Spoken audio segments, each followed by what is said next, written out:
This is my braid recess router bit fitted to my Ryobi trimmer, they're called.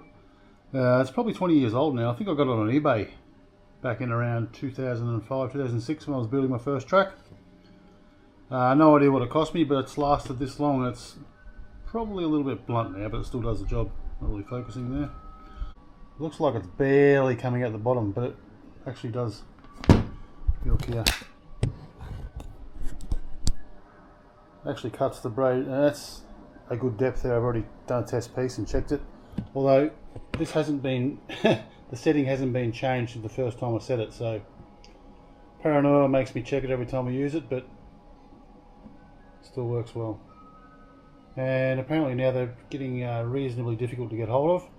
Mr. Slot Car does stock them, but last I heard they're out of stock. I know you can get them in from Slot Car Corner in America, but the shipping was a killer last time I looked. Was about nearly the same price, or actually more than what the bit was itself. So let's do some braid recess routing, and then after that I will cut it to shape more than I have done so far. I've cut the bottom corner out down there, whether you can see that or not. Then I'll cut this one out to shape, cut down there, cut the bottom corner and over there, then put this piece on and cut that to shape, screw it all down and start elevations before painting. Let's go. Sand bogged holes, do the braid recess, and then elevate it and see what it's going to look like.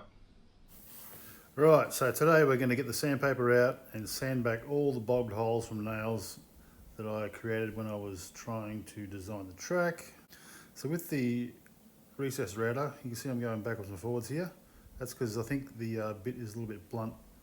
But one pass leaves a not good finish, so I find if I go over it a couple of times, it comes out pretty good.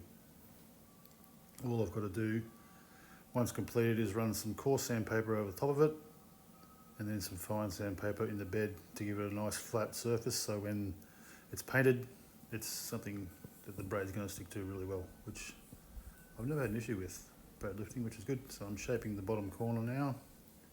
Starting to look a little bit like a track, which is good. Across the join there, which I hadn't done prior to this, so I'd rather do it when it's joined up rather than pieces separately, just in case there's a variance in the depth, which there shouldn't be, but sometimes there is. Up on top of the track, doing it there. Now down the bottom, I'm going to come around the bottom and then do the not so straight and the pit bays. That was fun. A lot of back and forwards through each bay and across each crossover and whatnot. Let's get in the end. Trying to generate a video sucks.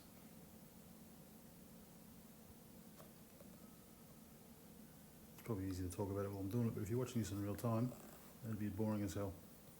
I'm sanding the recess here with the coarse sandpaper, going over with the fine later on.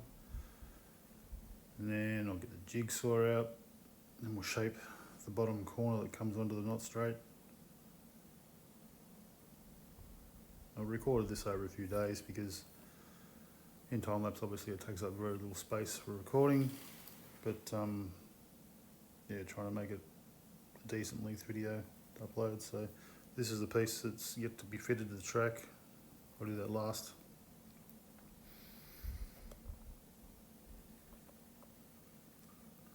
And we'll shape the corner of the jigsaw. This way you start to get a good idea of how it's going to look. When I came down here, I actually hit the cross beam, so I had to cut that off so it was nice and flush, not sticking out. This part I did with a circular saw because it gave me a gap big enough to put a piece of MDF in to be the bottom fence and the top fence in one piece. Just made sense. Also did the same over here on this bit. So one piece of MDF will do top and bottom.